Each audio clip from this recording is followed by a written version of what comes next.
desculpas porque é hora do almoço, mas infelizmente é a dura realidade.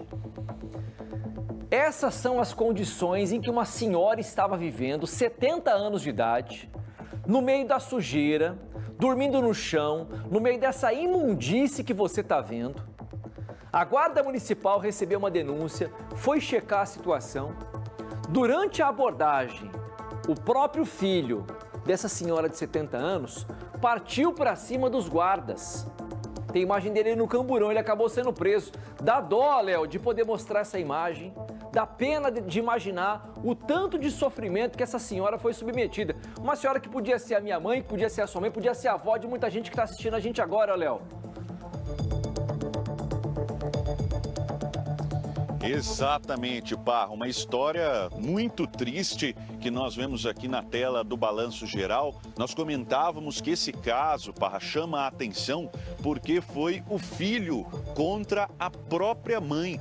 Uma senhora de 70 anos de idade que estava sendo mantida em cárcere privado. Então este homem, o filho dela que foi preso, ele foi preso em flagrante justamente por sequestro e cárcere privado. Além, claro, do desacato e da agressão que ele cometeu contra os agentes da Guarda Municipal, Parra. Por quê?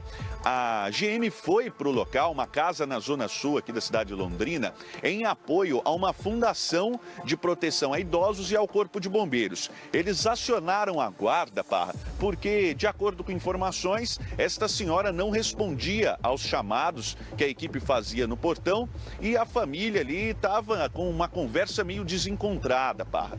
Na chegada da guarda lá, isso realmente foi constatado. Quando eles perguntam sobre a idosa, perguntam o que estava acontecendo, a família dá informações desencontradas e fala várias vezes que esta senhora não estava lá, que não tinha mais ninguém na casa, além daqueles que foram atender a equipe no portão. Por fim, Parra, a Guarda Municipal fazendo o seu trabalho e observando junto com a equipe do Corpo de Bombeiros ali a situação da casa ali por fora, enfim, percebendo os detalhes, viu que existia sim uma movimentação ali dentro e ao chegar próximo de algumas janelas, viu que a situação lá dentro era bastante desagradável. Você mostrou aí nas imagens, Parra, muito lixo, comida espalhada pelos cômodos, também lixo de banheiro, Parra, o que deixa essa história ainda mais triste, porque essa senhora não tinha nenhum banheiro adequado para usar. Enfim, ela estava Parra, dentro deste cômodo, então foi identificado pela guarda e na tentativa de entrada na residência, este homem, que é o filho da senhora, então autor deste crime, teria então agredido o guarda municipal. Além de xingá-lo, foi com socos e chutes ali para cima do agente. Ele foi contido pela equipe e a filha deste homem, deste agressor e também deste que sequestrava e mantinha a mãe em cárcere privado, revelou então que realmente a senhora estava ali, pegou a chave do cômodo, foi aberta então a porta e constatado o crime, Parra. A situação desta senhora era bastante deplorável, ela foi levada então para o hospital da Zona Sul para receber ali os atendimentos. Este homem foi preso, Parra, mas a defesa, então, apresentando sua tese, mostra que ele tem alguns problemas, isso de acordo com a defesa dele, tá?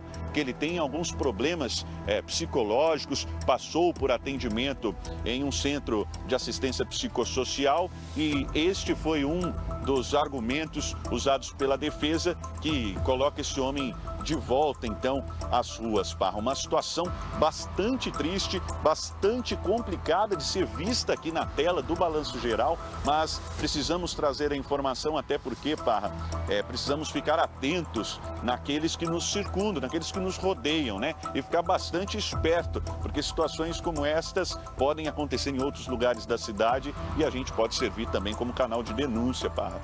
Será que fico me perguntando, né? Será que essa mãe teria coragem de tratar o filho desse jeito? Será que a mãe teria coragem de deixar o filho trancado no quarto? Dessa imundície que você está vendo? Será que a mãe teria coragem de deixar o filho numa cozinha desse jeito, com fogão de dar nojo? Fogão com um monte de comida, com a gordura incrustada lá que não sai, a parede preta, nem pia não tem um tonel lá que fica água. Que coisa nojenta, cara. Será que ela teria coragem de fazer isso? Agora me choca a informação que o Léo traz pra gente de que o cara foi solto, de que teria problemas mentais. E por conta disso ficou solto, foi solto, voltou pra rua. Que tipo de punição um cara desse recebeu? Que tipo de sanção um cara desse recebeu? Que tipo de aprendizado ele recebeu? Nenhum. E a senhora agora, quando ela sair do hospital, vai pra onde? Volta pro muquifo? Volta pra imundície do mesmo jeito? Dr. Roberto, delegado, falou sobre essa ocorrência registrada aqui em Londrina, um caso lastimável que infelizmente termina da forma pior, né? A gente imaginou que o cara fosse preso, a mulher fosse atendida.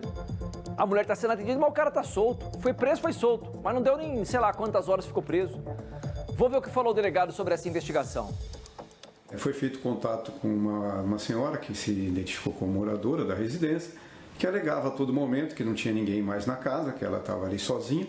No entanto, os guardas municipais perceberam uma movimentação dentro da residência, dando conta de que haveria mais pessoas ali. Em razão disso, se aproximaram de uma janela e já conseguiram ver que a casa estava toda bagunçada, tinha um odor muito forte, gerando uma suspeição. Aí resolveram entrar, mas nesse momento saiu da residência o autor dos fatos, impedindo a entrada dos guardas municipais, dizendo que a mãe dele não estava ali, que não havia mais ninguém na casa, e acabou até partindo para cima de um dos guardas, xingou o guarda de vagabundo, mas não teve jeito, os guardas municipais entraram, o governo entrou, e aí essa senhora estava trancada em um dos quartos da casa. Aí mais uma jovem que estava na residência, que seria neta dessa senhora, apresentou a chave do quarto aos guardas municipais. E ao que eles abriram o quarto, eles viram que o quarto estava todo bagunçado, sujo. Essa senhora estava deitada num colchão que estava no chão, nem cama havia, né? E ela também, como essa senhora não falava coisa com coisa, então o SAMU entendeu por bem prestar ali os primeiros socorros e levar essa senhora para o hospital, onde ela permaneceu internada, ao menos até o final do meu plantão. Pois bem, com relação a esse rapaz, que seria filho da senhora, tem 45 anos, que quis evitar a todo momento o acesso a essa senhora, ele acabou sendo levado à delegacia e foi autuado por mim pelos crimes de cárcere privado, uma vez que essa senhora estava trancada nesse quarto, não se sabe há quanto tempo, também por colocar em risco a saúde física ou psíquica de pessoa idosa e também por desacato, uma vez que ele xingou um dos guardas. Com relação ao outro guarda que teria sido agredido, levado um chute dele, como esse guarda não compareceu naquele momento à central de flagrante, não pude colher a declaração dele, então com relação a essa agressão, ele não foi autuado nesse momento. Meu pai amado, olha aqui, cara, é uma nojeira o quarto da mulher. A cozinha, cara, dá pra chamar isso aí de cozinha? Como é que você cozinha alguma coisa num lugar desse? Como é que você passa um café, você faz um arroz, frita um bife numa cozinha dessa? Tudo suja a casa. Se todos têm problemas lá, todos têm que ser tratados então. Mas o mínimo que o cara deveria ficar era ficar preso. Você consegue entender a gravidade da denúncia, a proporção do negócio? E vão lá e simplesmente soltam o cara. Então soltam pra onde? Soltam pra ser tratado? Qual que é o encaminhamento que a justiça dá? Quando ele passa pela audiência de custódia, eu vou soltar você, vou te conceder a liberdade provisória, só que você vai ser tratado. Já está o encaminhamento aqui para você ser tratado. Porque se você tem problemas mentais, você precisa de um apoio psicológico, psiquiátrico, por manter a sua mãe daquele jeito. Se você também quer ajuda, a gente vai te ajudar. Está aqui o encaminhamento. Agora, simplesmente conceder liberdade é chamar a gente de otário. Nós tivemos acesso ao depoimento dele, do filho que manteve a mãe nessas situações. Será que ele falou alguma coisa? Será que ele confessa para o delegado? O que ele explica, hein? Vamos ver o que ele disse. Informou os dois direitos constitucionais, senhor. O senhor tem o direito de prestar seu interrogatório na presença do seu advogado. Como ele não pôde vir, como ele disse. E o outro direito constitucional que o senhor tem é o direito ao silêncio. O senhor tem o direito de ficar em silêncio, da sua versão só em juízo, isso não prejudicará. O senhor pode, querendo, dar sua versão agora também. O senhor prefere ficar em silêncio ou prefere dar sua versão? Ficar em silêncio. Silêncio. Prefere ficar em silêncio, né? É isso. Meio-dia 23.